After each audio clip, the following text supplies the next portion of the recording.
السلام علیکم ورحمۃ اللہ وبرکاتہ۔ امید ہے کہ آپ حضرات بخیر و عافیت ہوں گے۔ اللہ رب العزت آپ کے تمام جائز مقاصد کو پورا کرے اور آپ کو تمام قسم کے شرور و فتن سے دور رکھے، آپ کی تمام پریشانیوں کو دور کرے۔ ہم سن رہے تھے اور اس بات کو جاننے کی کوشش کر رہے تھے کہ حضرت ابراہیم علیہ السلام کی اولادوں کے اندر حضرت اسماعیل علیہ السلام، پھر اس طرح سلسلہ چلتے ہوئے ہم پہنچے تھے عبد المطلب تک۔ عبد المطلب، پھر ان کے بیٹے عبداللہ جو ان کے پیارے فرزند، 10 بیٹوں میں سب سے زیادہ لخت جگر، ان کے ساتھ بھی ایک بڑا واقعہ پیش آیا اور ایک بڑی آزمائش پیش آئی۔ اللہ رب العزت نے اس سے نجات دی اور اس کے ذریعے 100 اونٹوں کو قربان کیا گیا۔ پھر عبداللہ کا نکاح آمنہ خاتون سے ہوا، جن کی والدہ کا نام براہ بنت عبد العزیٰ ہے اور جن کے والد کا نام وہب بن عبد مناف ہے۔ اور یہ سلسلہ یعنی آپ صلی اللہ علیہ وسلم سے والد اور والدہ کا 7ویں پشت میں جا کر ایک ہی خاندان پھر چلتا ہے۔ قصی بن کلاب بن مرہ یہ نام ہے جن کا، یعنی 7ویں پشت، اولاد در اولاد اولاد اولاد، اس طرح جا کر 7ویں پشت کے اندر جا کر یہ مل جاتا ہے یہ سلسلہ، یعنی ماں کا وہی خاندان ہے جو والد کا خاندان ہے۔ تو عبداللہ کا نکاح آمنہ سے ہوتا ہے اور اللہ رب العزت ان کے ذریعے آپ صلی اللہ علیہ وسلم کو دنیا میں وجود بخشتے ہیں۔ لیکن اس سے پہلے آپ صلی اللہ علیہ وسلم کے دنیا میں آنے سے پہلے ایک عجیب واقعہ پیش آتا ہے، یعنی ایک بڑا واقعہ پیش آتا ہے، یعنی آپ صلی اللہ علیہ وسلم ابھی دنیا میں تشریف نہیں لائے ہیں، تو ان کے آنے سے ہی پہلے اللہ رب العزت اہل مکہ کو اس چیز کو دکھلا دیتا ہے، جیسا کہ اللہ رب العزت نے دکھلایا ذبیحہ والے واقعے سے بھی۔ تو اس طرح اللہ رب العزت ایک بڑا واقعہ لاتا ہے جسے ہم یاد کرتے ہیں اصحاب فیل کے نام سے۔ اس وقت حبشہ، اس زمانے میں، یعنی جس زمانے میں عبداللہ جی رہے تھے، حیات تھے، اور اس طرح ان کا نکاح ہوا تھا، تو اس زمانے کے اندر جیسے میں نے بتایا تھا پہلے، مصر کے جو بادشاہ ہوا کرتے تھے، یاد تاکہ پیچھے سے میں اس لیے ریلیٹڈ کر رہا ہوں، کنیکٹ کر رہا ہوں تاکہ آپ کو پیچھے کی بات سمجھی ہوئی ہے، تاکہ اس سے یہ بات آپ لوگوں کو جلدی سمجھ میں آ جائے۔ تو میں نے کہا تھا جہاں سارہ بنت حران کا واقعہ پیش آیا تھا، اس سنان ابن علوان نے جو خواہش پرست بدچلن ظالم بادشاہ نے، جو خواہش کا چاہنے والا، خواہش کو پورا کرنے والا، عورتوں کے ساتھ بدسلوکی کرنے والا، گندے حرکت کرنے والا، تو اس یعنی مصر کے جو بادشاہ ہوا کرتے تھے تو ان کا لقب کیا ہوا کرتا تھا؟ فرعون۔ تو اسی طرح حبشہ کے جو بادشاہ ہوا کرتے تھے ان کا لقب کیا ہوتا تھا؟ نجاشی۔ کیا ہوتا تھا؟ نجاشی یا نجاشی، دونوں طرح پڑھتے ہیں۔ تو ان کا لقب کیا ہوا کرتا تھا؟ نجاشی۔ یہ یاد رکھیے تاکہ سمجھ میں آئے بعد میں۔ آگے چل کے آپ صلی اللہ علیہ وسلم کے ساتھ بھی ایک بہت بڑا واقعہ پیش آیا تھا، تو وہاں بھی یہ نجاشی، وہ کون نجاشی تھا تو وہاں اس کو تفصیل سے بیان کریں گے۔ لیکن فی الحال یہ یاد رکھیے کہ جو حبشہ کا بادشاہ ہوتا تھا، اس کا لقب کیا رہتا تھا؟ نجاشی۔ تو اس وقت میں جیسے ہم کسی صوبے کے اندر، کسی اسٹیٹ کے اندر یا کسی کنٹری کے اندر رہتے ہیں تو وہاں ایک اسٹیٹ ہوتا ہے، وہاں کیا ہوتا ہے؟ ایک اسٹیٹ ہوتا ہے یا ایک صوبہ ہوتا ہے، صوبہ یعنی اسٹیٹ بول لیجیے۔ تو اسٹیٹ کے اندر پھر ضلع ہوا کرتے ہیں۔ مثال کے طور پر ہم کٹک لے لیں، کٹک یا پھر ہم اڈیشہ لے لیں، تو اڈیشہ کے اندر کئی ضلع آتے ہیں۔ پھر کنٹری کے اعتبار سے لے لیں، کنٹری کے اندر کئی اسٹیٹ آتے ہیں۔ سمجھ میں آ رہی بات؟ تو اس طرح حبشہ تھا، تو حبشہ کے اندر ایک اسٹیٹ، ایک صوبہ یمن تھا، جس کا نام کیا تھا؟ یمن تھا۔ یمن آپ بھی آج بھی سن رہے ہوں گے یمن کا نام، تو وہ وہی یمن ہے۔ تو یمن یعنی اس وقت میں یمن کے اندر یعنی ایک صنعاء بول کے ایک جگہ تھا، یعنی جو دارالخلافہ تھا۔ دارالخلافہ یعنی جسے ہم کیپٹل بول لیتے ہیں۔ کیا کہتے ہیں؟ کیپٹل۔ یعنی صدر علاقہ اس علاقے کا. جیسا کہ یعنی اوڈیشہ کا کیپٹل بھوبنیشور ہوا, اس طرح یو پی کا کیپٹل کیا ہو گیا, لکھنؤ ہو گیا, اور ہندوستان کا اگر کیپٹل دیکھیں تو کیا ہوگا, دہلی ہو جائے گا. تو اس طرح اس وقت کا یعنی حبشہ کا جو کیپٹل وہ یمن تھا. پھر یمن کا کیپٹل وہ صنعاء تھا. کیا تھا؟ صنعاء. تو اس جگہ پر بھی ایک بادشاہ, جیسا کہ ایک حکمراں تھا, وزیر ہوتا ہے, جیسا کہ ہمارے یہاں سی ایم ہوتا ہے. کیا ہوتا ہے؟ سی ایم ہوتا ہے. تو وہاں پر بھی کیا ہے, ایک سی ایم تھا, وزیر تھا وہاں کا, اس علاقے کا, یمن کا. تو اس کا نام کیا تھا؟ ابرہہ. اس کا نام کیا تھا؟ ابرہہ. اور جو پورے حبشہ کا بادشاہ تھا, پرائم منسٹر تھا حبشہ کا, تو اس کا نام کیا تھا؟ یعنی اس کا لقب کیا تھا؟ نجاشی ہوا کرتا تھا. تو یہ جو ابرہہ ہوتا ہے, میں نے پیچھے کے باتوں کے اندر ایک چیز پر بہت زیادہ زور دیا تھا, بلکہ پاس میں ہی, کہ حسد جو ہے یہ بہت بری چیز ہے. اور یہاں پر بھی یہ جو بہت بڑا واقعہ پیش آیا ہے, اس کا سبب بھی حسد ہی ہے. کیا ہے اس کا سبب؟ حسد ہی ہے. یعنی یہ بادشاہ جو یعنی اسٹیٹ گورنمنٹ جسے کہہ لیں گے ہم, تو اسٹیٹ کا جو ابرہہ جس کا نام تھا, تو وہ ابرہہ کے اندر ایک قسم کی حسد پیدا ہوتی, کیونکہ بیت اللہ جو کعبۃ اللہ ہے, اس کا تعلق صرف ایک انسان سے نہیں. یہ بیت اللہ جیسا کہ اللہ رب العزت نے اس گھر کو تعمیر کروایا دوسری مرتبہ حضرت ابراہیم علیہ السلام کے ہاتھوں اور حضرت اسماعیل علیہ السلام کے مدد سے, ان کے ہیلپ سے کیا کیا, اس گھر کو تعمیر کروایا. تو اللہ رب العزت نے کہا تھا انہیں کہ اعلان کرو اس گھر کی تعظیم کے لیے, اس گھر کے ادب کے لیے, اور اس گھر کے طواف کے لیے. تو لوگوں کے اندر محبت کو ڈالنے والا کون ہے؟ اللہ ہے. دلوں کے درمیان, یعنی دل کس کے ہاتھوں کے, کس کے انگلیوں کے درمیان ہے؟ اللہ کے 2 انگلیوں کے درمیان ہے دل. وہ جدھر چاہتا ہے اسے پھیر دیتا ہے. جس کے دل میں چاہتا ہے محبت کو پیدا کر دیتا ہے, جس کے دل میں چاہتا ہے نفرت کو پیدا کر دیتا ہے. ہم سوچتے ہیں کہ ہمارے کمانے سے, ہمارے بڑے ہو جانے سے کسی کے دل میں محبت پیدا ہوگی. ایسا کبھی نہیں ہوتا ہے میرے بھائیو, بلکہ اللہ کے لوگوں کے دلوں کے اندر محبت کو ڈالنے سے محبت پیدا ہوتی ہے. اللہ فرشتوں کے ذریعے اعلان کرواتا ہے کہ آپ کہیے کہ میں فلاں بندے سے کیا کرتا ہوں, محبت کرتا ہوں. تو فرشتہ اعلان کرتا ہے کہ آپ لوگ بھی فلاں بندے سے کیا کرو, محبت کرو. تو یہ دلوں کی کیفیت کس کے ہاتھ میں؟ اللہ کے ہاتھ میں.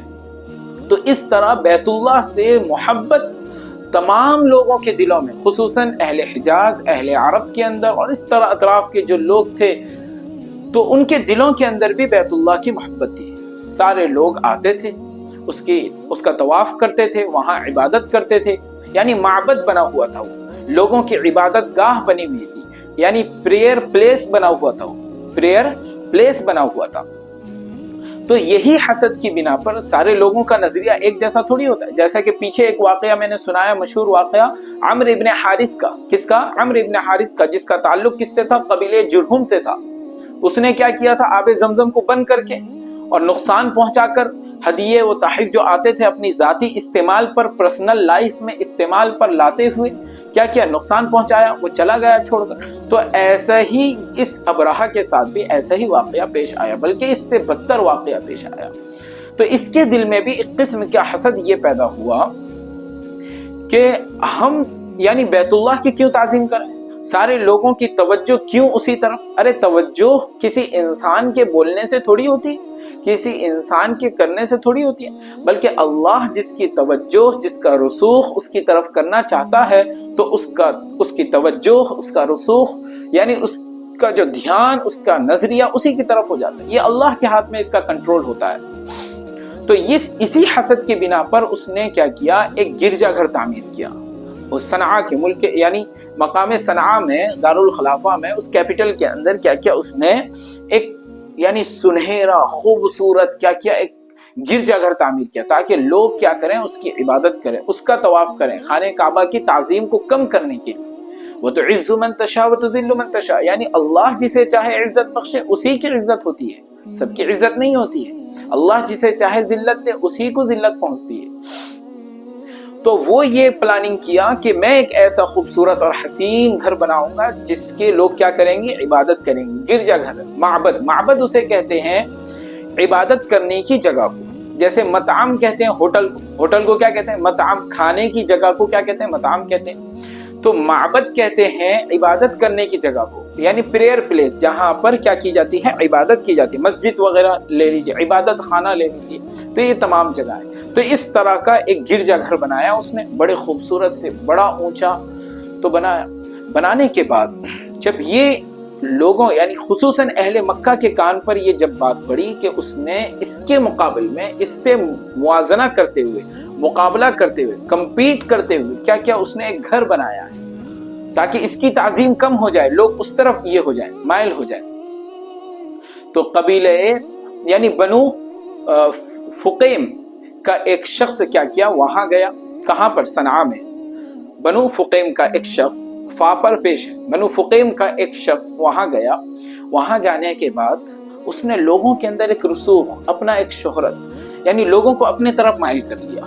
مائل کر لینے کے بعد اس نے راتوں رات یعنی کچھ دن گزرنے کے بعد اس کے اندر، اچھا اس سے پہلے اس نے نجاشی بادشاہ کو بھی اس بات کی خبر دی کہ میں نے ایک ایسا خوبصورت، حسین و جمیل گھر بنایا ہے تاکہ کعبہ کی کیا ہو؟ تعظیم کم ہو جائے اور لوگوں کا رجحان اس کی طرف ہو جائے. اور یہ بھی بات کہا کہ میں انتھک کوشش کروں گا، یعنی لوگوں کی توجہ، لوگوں کا رسوخ، لوگوں کا نظریہ اس کی طرف کرنے کے لیے، لوگوں کی چاہت کو اس کی طرف پھیرنے کے لیے میں انتھک کوشش کروں گا. یعنی انتہائی مومنٹ جسے کہتے ہیں، انتہا درجے تک میں کوشش کروں گا تاکہ لوگ اس کو چھوڑ کر یہاں آ جائیں. یعنی میں ہار نہیں مانوں گا، یہاں تک کی بات اس نے کی. تو قبیلے بنو فقیم کا ایک شخص وہ وہاں جاتا ہے اسی غیرت کی بنا پر. جانے کے بعد وہ لوگوں کو اپنے طرف مائل کر لیتا ہے اور اس گرجا گھر کے اندر جا کر جو اس کے یعنی پاک مقامات ہوتے ہیں، مواقع ہوتے ہیں، یعنی اچھی جگہیں ہوتی ہیں جہاں پر وہ لوگ بیٹھ کر عبادت وغیرہ کرتے ہیں، وہ پیشاب پخانہ کر دیتا. بول و براز جسے کہتے ہیں، بول اور براز یعنی اس پیشاب پخانے کو کہتے ہیں، ٹوائلٹ کر دیتا ہے. تو وہ صرف ٹوائلٹ نہیں کرتا ہے، ٹوائلٹ کرنے کے ساتھ ساتھ، پیشاب پخانہ کرنے کے ساتھ ساتھ وہ پیشاب پخانے کو ایک جگہ سے دوسری جگہ اس طرح بول دیتا ہے، ہر جگہ لگا دیتا ہے پیشاب پخانے کو. لگانے کے بعد اچھا کرنا ایسا ہوتا ہے اس دن کہ اہل مکہ کا ایک نووارد قافلہ، یعنی نیا قافلہ نکلا ہوا تھا، تو وہ بھی اسی کے آس پاس میں کیا ہوتا ہے؟ ٹھہرا ہوا ہوتا ہے. کون؟ اہل مکہ کا ایک قافلہ. تو انہوں نے اس نیت سے نہیں آگ سلگائی تھی، وہ اس نیت سے آگ وہاں سلگائے تھے تاکہ جو درندے ہیں، جانور ہیں، پہلے زمانے کے اندر جیسے لوگ ٹھہرا کرتے تھے جنگلوں وغیرہ کے اندر، تو وہاں پر کیا کرتے تھے؟ آگ وغیرہ جلا دیتے تھے تاکہ کوئی جانور پاس میں نہ آئے. تو جانور سے بچنے کے لیے وہ لوگ آگ جلاتے تھے. تو اللہ کو جسے عزت بخشنی ہوتی ہے اللہ اسے عزت بخشتا ہے، اللہ کو جسے باقی نہیں رکھنا ہوتا ہے اللہ اسے کبھی باقی نہیں رکھتا ہے. تو اللہ ایک تیز تند ہوا چلاتا ہے وہاں پر. چلانے کے ساتھ ساتھ وہ جو آندھیاں ہوتی ہیں، وہ آندھیاں، وہ تیز ترار ہوا تو ان آگ کو اڑا کر کیا کرتا ہے؟ اس گرجا گھر پر لگا دیتا ہے. اور اس کا سبب یہ بنتا ہے وہ گرجا گھر جل کر راکھ ہو جاتا ہے، یعنی بالکل اب ایک جلا ہوا مینارہ، ایک جلا ہوا کوٹھری یعنی باقی رہ جاتا ہے. جب یہ خبر ابرہہ کو پہنچتی ہے تو اور زیادہ اس کے اندر غصہ بھڑک جاتا ہے. ایک تو پہلے سے حسد ہی تھی، اور کہتے ہیں نا کسی کو یعنی حسد ہو اور اس طرح کا جلن ہو اور اس طرح کے یعنی اس کے اندر یہ کیفیت ہو تو آگ میں آگ لگا دینا کہتے ہیں. تو جب اس کے اندر یہ کیفیت ہوتی ہے کہ ہم کو نقصان پہنچا اور اس طرح انہوں نے بے حرمتی کی ہمارے اس بنائے ہوئے گھر کی، تو وہ کیا کرتا ہے؟ اعلان کرتا ہے حبشہ کے اندر، یمن کے اندر، یعنی سرکاری اعلان جسے کہیں گے، شاہی اعلان کرتا ہے، بادشاہی اعلان کرتا ہے. جیسا کہ کوئی سرکاری اعلان ہو، لوگ کیسے امڑ آتے ہیں اس کی طرف. گورنمنٹ کی طرف سے کوئی اعلان ہو کہ سب کو 1-1 کلو چاول ملنے والا ہے، سب کو 200-200 روپیہ ملنے والا ہے، تو سارے لوگ امڑ آئیں گے نا اس کی طرف. یا اس طریقے کا کوئی خبر جو گورنمنٹ کی طرف سے ہو تو لوگ کیا ہوتے ہیں؟ چوکنا ہو کر آتے ہیں، اس کو سنتے ہیں، سمجھنے کی کوشش کرتے ہیں. تو اس طرح ایک شاہی اعلان ہوتا ہے کہ سارے لوگوں کو جمع ہونا ہے اور تیاری کرنا ہے لڑنے کی. تو ایک ہاتھی جو جنگی ہاتھی ہوتا ہے جس کا نام کیا ہوتا ہے؟ محمود. کیا نام ہے اس کا؟ ہاتھی کا نام، یعنی ہاتھیوں میں جو بڑا ہاتھی بالکل اس کا نام یعنی جنگی ہاتھی جسے کہیں گے، لڑائی کرنے کے لیے، فائٹ کرنے کے لیے، تو اس کا نام کیا ہوتا ہے؟ محمود. اس کے بھی سوارا جاتا ہے، تیار کیا جاتا ہے. اور اس کے ساتھ ساتھ اور بھی 13 ہاتھیوں کو کیا کیا جاتا ہے؟ تیار کیا جاتا ہے جنگی ہاتھیوں کو. اور اس طرح لشکر ایک تیار کیا جاتا ہے، گھوڑ سوار بھی ہوتے ہیں، یعنی بڑا یعنی دھوم دھام والا لشکر تیار کیا جاتا ہے. اور تیار کرنے کے بعد یہ لوگ نکلتے ہیں وہاں سے. جب یہ لوگ نکلنے کا جب اس طرح کا معاملہ جب پہنچتا ہے اہل مکہ کے اندر اور اہل حجاز کے اندر، جب یہ معلوم ہوتا ہے انہیں کہ اس طرح ابرہہ آ رہا ہے اسے ڈھانے کے لیے اور نقصان پہنچانے کے لیے، تو کہاں یہ لوگ مقابلہ کر سکتے ہیں؟ لشکر جرار ہے، یعنی ایک بڑا فوج ہے، ہزاروں کا لشکر ہے، تو کیسے یہ لوگ اس کا مقابلہ کر سکتے ہیں؟ تو سب کے اندر ایک قسم کی ڈر. لیکن بیت اللہ کی حفاظت کرنا بھی اہل مکہ کے لیے کیا تھا؟ اس وقت ضروری تھا، کیونکہ اللہ نے ان کے دل کے اندر اس کی محبت کو بالکل اچھی طرح کیا کر دیا تھا؟ بیٹھا دیا تھا، جس کی بنا پر ہر کوئی چاہ رہا تھا کہ ہم اس کی حفاظت کریں. اس کے لیے ہم یعنی اپنے جان کو دینے کے لیے کیا اپنے لیے قابل شرف اور قابل عزت سمجھ رہے تھے وہ لوگ، یعنی عزت کا باعث سمجھ رہے تھے وہ لوگ. تو وہ لوگ ڈھول ڈھال کے ساتھ، دھوم دھام کے ساتھ جیسے نکلتا ہے نا بڑے بڑے جو شاہی لشکر ہوتا ہے، بالکل فورس، اور اس طرح پورا سائڈ سے، آزو سے، بازو سے، ہر طرف سے گاڑیاں ہوتی ہیں، ایک عجیب ہی کیفیت ہوتی ہے جیسے بادشاہی لشکر اس طرح کا، یعنی لشکر ڈھول ڈھال کے ساتھ پورا نکل رہا ہے. تو انہی میں سے ایک شخص، یعنی یمن کے شرفا میں سے ایک شخص ذو نفر، جس کا نام کیا تھا؟ ذو نفر ہوتا ہے، وہ ان کے مقابلے میں آتا ہے. اور وہ ان کا مقابلہ کرنا ایک دو آدمی کا تو کام نہیں تھا. تو جب وہ ان کے مقابلہ کرنے کے لیے آتا ہے، کیا نام ہوتا ہے اس کا؟ ذو نفر. تو وہ اس کو کیا کر لیتے ہیں؟ قیدی بنا لیتے ہیں. اب ظاہر سی بات، وہ لڑائی نہیں کر پائے گا، لیکن ایسے موقع پر جہاں پر یہ موقع ہو کہ ہم وہاں لڑائی نہیں کر پا رہے ہیں، تو وہاں ہمیں حکمت سے کام لینی چاہیے، آگے نہیں قدم بڑھانی چاہیے، خود ہی نقصان ہوگا. اور ایسی جگہ پر جہاں ہمیں نقصان ہونے ہی والا ہو، معلوم ہو، ظاہر سی بات ہے قدم نہیں بڑھائے. لیکن ایک عظمت، ایک عظمت تھی ان کے دل میں بیٹھی ہوئی. تو ذو نفر نام کے یہ آدمی، تو یہ ان کے مقابلے کے لیے کیا ہوتے ہیں؟ آگے بڑھتے ہیں، لیکن قیدی بنا لیے جاتے ہیں. پھر اس طرح یہ قافلہ ہوتے ہواتے آگے بڑھتا ہے، یعنی چلتے چلتے آگے بڑھتا ہے. آگے بڑھنے کے بعد ایک آدمی اور ان کے مقابلے میں آتا ہے، جس کا نام ہوتا ہے نفیل ابن حبیب الخثعمی. کیا نام ہوتا ہے؟ نفیل ابن حبیب الخثعمی. تو یہ بھی یہ نام اچھی طرح یاد رکھو، آگے ان کے ساتھ میں ایک بڑا واقعہ پیش آیا ہے. نفیل ابن حبیب خثعمی، تو یہ ان کے مقابلے میں کیا ہوتے ہیں؟ آتے ہیں. آنے کے بعد جب یہ ان کے مقابلے میں آتے ہیں، تو یہ بھی اکیلے ایک دو آدمی کچھ لوگوں کو لے کر آتے ہیں، تو یہ بھی ان کے قیدی بن جاتے ہیں. تو اس طرح یہ قافلہ چلتے چلتے کہاں سے گزرتا ہے؟ طائف سے. طائف کے قریب جب پہنچتا ہے، یہ وہی طائف والے ہیں جنہوں نے ایک زمانے میں آپ صلی اللہ علیہ وسلم کو پتھریں ماری تھی اور نقصان پہنچایا تھا. یہ پہلے سے ہی ان کے اندر کچھ شرارتیں تھیں، لیکن اللہ نے بعد میں انہیں ہدایت دی اور ان کے نسل سے ایمان کو بہت دور دور تک پہنچایا ہے. تو اس طرح جب وہ قافلہ پہنچتا ہے کہاں پر؟ طائف کے مقام پر پہنچتا ہے، تو خود طائف والے اپنے میں سے ایک آدمی کو کیا کرتے ہیں؟ آگے بڑھاتے ہیں. اور اس آدمی کا نام ابو رغال. کیا نام ہے؟ یعنی یہ اس کی کنیت ہوگی، نام کچھ اور ہوگا. ابو رغال. ابو رغال یہ کنیت، جیسے کہ آج بھی عرب وغیرہ کیا کرتے ہیں؟ کنیت رکھنے کو پسند کرتے ہیں، اپنے لیے باعزت سمجھتے ہیں، شرف والا سمجھتے ہیں. تو کنیت ہوتی ہے، یعنی ان کو اس نام سے کیا کیا جاتا ہے؟ پکارا جاتا ہے، بلایا جاتا ہے ابو رغال. تو وہ اپنی طرف سے بھیجتے ہیں تاکہ وہ کیا کرے؟ راستہ بتائے انہیں، آگے تک کے لیے لے جائیں. لیکن اس کی اپنے طرف سے بھیجتے ہیں، لیکن یہ جو دو آدمی تھے ذو نفر اور نفیل ابن حبیب خثعمی، یہ تو قیدی بنا لیے گئے. ان میں سے بھی ایک کو راہی بنایا گیا تھا، رہبر بنایا گیا تھا، لیکن وہ مجبور تھے اس کام کے لیے. لیکن یہ اس کام کے لیے مجبور نہیں تھے، یہ تو خود سے اپنی طرف سے کیا کر رہے ہیں؟ آگے بڑھا رہے ہیں، یعنی خود سے اپنی پیر پر کیا کر رہے ہیں؟ کوڑانی مار رہے ہیں. جس کی بنا پر یہ عمر رسیدہ تھا، یا یہ عمر رسیدہ نہیں بھی تھا تو اس کی عمر اسے ساتھ نہیں دیتی، زندگی اس کے ساتھ نہیں دیتی. مغمس ایک جگہ کا نام ہے جہاں پہنچ کر اس کا انتقال ہو جاتا ہے. اور یہ انتقال ہونے کے بعد عرب حضرات، یعنی اہل عرب، آج تک بھی اسے کیا کرتے ہیں سنگسار یعنی اس کے قبر پر کیا مارتے ہیں پتھر مارتے ہیں اسی غصے کی بنا پر. یعنی ایک عظمت تھی وہاں سے بسی ہوئی تھی ایک عظمت ان کے دل میں. مغمس مقام پر کیا کرتے ہیں یہ جب لے کر پہنچتا ہے قافلے کو اس لشکر جرار کو لے کر پہنچتا ہے تو اس مقام پر اس کا انتقال ہو جاتا ہے. کس کا؟ ابو رغال کا جو خود ہی سے آیا تھا اپنے قبیلے کی طرف سے بھیجا گیا تھا تاکہ ان کو پہنچائے کہاں تک؟ ان کو پہنچائے کعبہ تک اس کے حملے کے لیے. تو یہ لوگ وہاں سے نکل کر پھر آگے بڑھتے ہیں. آگے بڑھنے کے بعد وہ ایک مقام پر پڑاؤ ڈالتے ہیں جس جگہ کا نام ہوتا ہے وادی محرمین یعنی مکہ سے پورا اہل حجاز یعنی مکہ سے بالکل قریب پڑاؤ ڈالتے ہیں. پہنچ گئے وہاں پر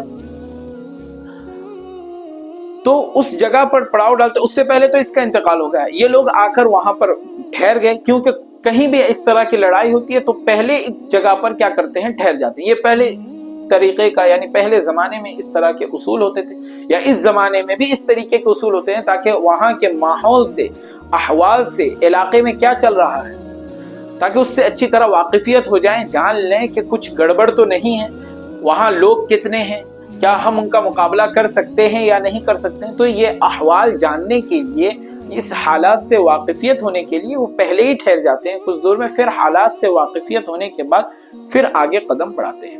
اس طرح وادی محرمین میں یہ لوگ ٹھہر جاتے ہیں.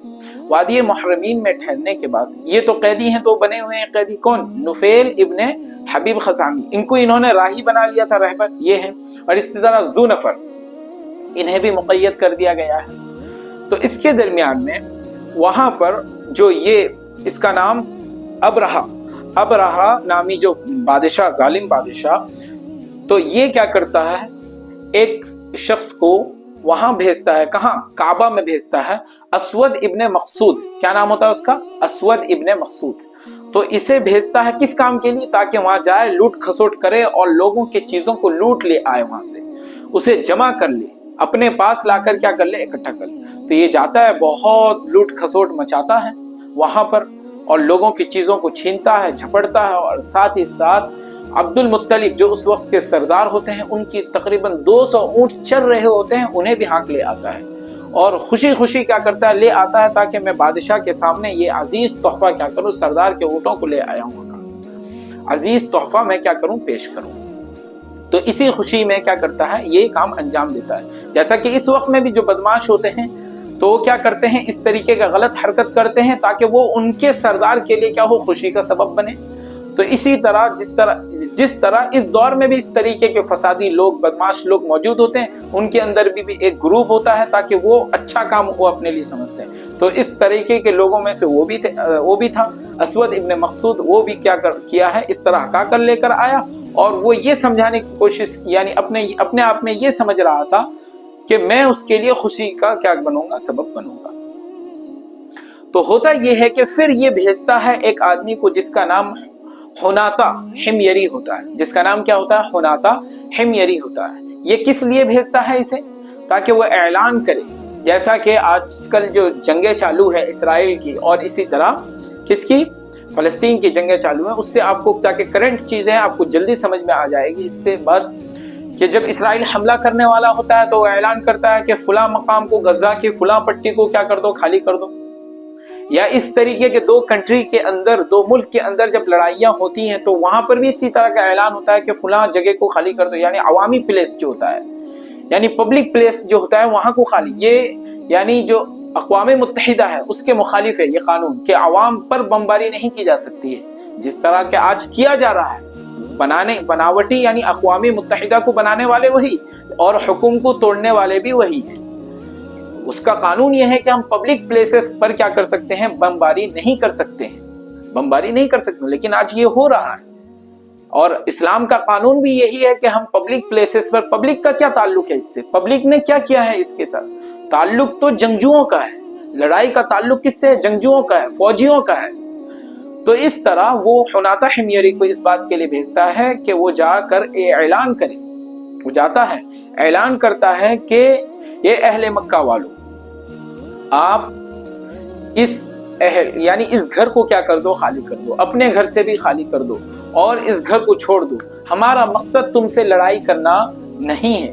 ہمارا مقصد صرف بیت اللہ کو جس کی تم تعظیم کرتے ہو جس کا تم کیا کرتے ہو طواف کرتے ہو صرف ہم کو اسے ہی منہدم کرنا ہے ڈھانا ہے. تو یہ اعلان جب کرتا ہے تو اس وقت میں عبد المطلب جو سردار ہوتے ہیں سب لوگ تو خاموش ہو جاتے ہیں، کیونکہ سب کو تو معلوم ہوتا ہے کہ یہ لشکر جرار آیا ہوا ہے، کس کو ڈھانے کے لیے؟ بیت اللہ کو ڈھانے کے لیے، ختم کرنے کے لیے۔ تو عبد المطلب سردار ہوتے ہیں، اور سردار ہونے کی حیثیت سے تو خاموش نہیں رہتے ہیں، آگے بڑھ کر جواب دیتے ہیں، اور ہونا بھی یہی چاہیے۔ اس دور کے اندر میں اپنے بھائیوں سے جو ذمہ دار بن کر بیٹھے ہیں ان سے یہ کہوں گا کہ جب پریشانی کی حالت آئے، مشکلات آئے، وہاں جو ذمہ دار حضرات ہیں انہیں آگے بڑھنا چاہیے، طریقہ بھی یہی ہے۔ اور جہاں کوئی انعامات ملنے کا باری آئے، گفٹ ملنے کا باری آئے اور کریڈٹ ملنے کا باری آئے، وہاں عوام کو آگے کریں، وہاں پر کسے آگے کریں؟ عوام کو آگے کریں۔ جو ذمہ دار ہو، حاکم ہو، سربراہ ہو، اس کا کیا ہو، کیپٹن ہو، تو وہ پیچھے آنا چاہیے اس جگہ پر۔ اور جہاں پر مشکلات آئے، پریشانیاں آئیں، ایک ذمہ دار، ایک بہادر ہونے کی یعنی جو قانون ہے، اس کا جو اصول و ضوابط ہے، قاعدہ ہے، کانسٹیٹیوشن ہے، تو اس میں یہ ہے کہ جو ذمہ دار ہو، جو اعلیٰ ہو اپنے اس میں، تو اسے چاہیے کہ وہ آگے آئے، لوگوں میں مشکلات کے وقت آگے بڑھے، پیچھے نہ ہٹے، اور جو عوام ہو ان کو ان مواقع پر آگے کرے جہاں کچھ ملنے والا ہو، اس جگہ پر عوام کو آگے کرے، خود آگے نہ بڑھے۔ تو اسی طرح عبد المطلب بھی اس خاموش نہیں رہتے ہیں، اس کی بات کو سن کر، اور وہ جواب دیتے ہیں، اور وہ جواب کمال کا ہوتا ہے۔ وہ کہتے ہیں کہ یہ گھر تو ہمارا نہیں ہے، یہ گھر کس کا ہے؟ ہمارا نہیں ہے۔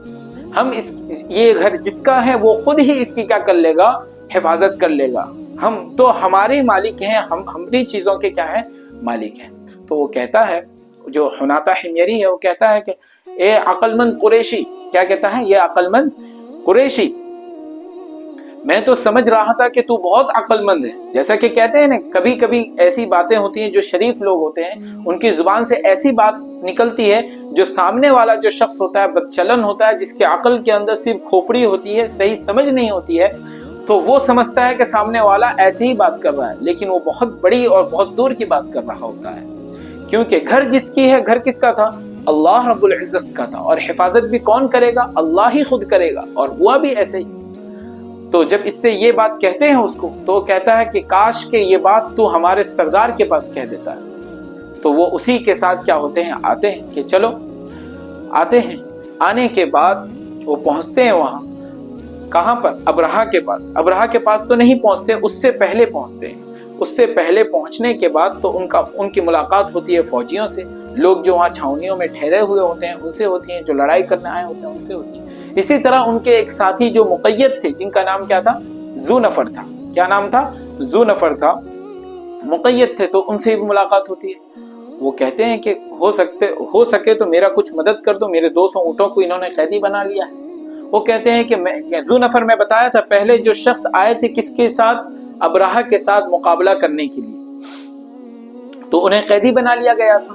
تو یہ کہتے ہیں کہ ہو سکے تو مجھے کیا کر لو، میری کچھ مدد کرو۔ تو جب یہ واقعہ پیش آتا ہے کہ میری کچھ مدد کر دو، تو یہ کہتے ہیں کہ میں تو خود کیا ہوں؟ مجرم۔ کیسے میں، یعنی مجھے تو مقید کر دیا گیا، میں کیسے آپ کی مقید یعنی سفارش کر سکتا ہوں؟ تو کہتے ہیں کہ ایک شخص ہے جسے میں جانتا ہوں، اور وہ فیلبان ہے، یعنی ہاتھیوں کو چلانے والا۔ فیلبان کسے کہتے ہیں؟ ہاتھیوں کو چلانے والا۔ جیسے کشتی راہ کہتے ہیں کشتیوں کو چلانے والا، تو اس کا نام ہوتا ہے انیس۔ کیا نام ہوتا ہے؟ انیس۔ کہتے ہیں کہ میں اس سے کہتا ہوں کہ وہ آپ سے سفارش کر دے گا، اور اس طرح آپ کو جو کہنا ہو آپ اس سے ابرہہ سے ڈائریکٹ کیا کریں گے؟ کہہ دیں گے۔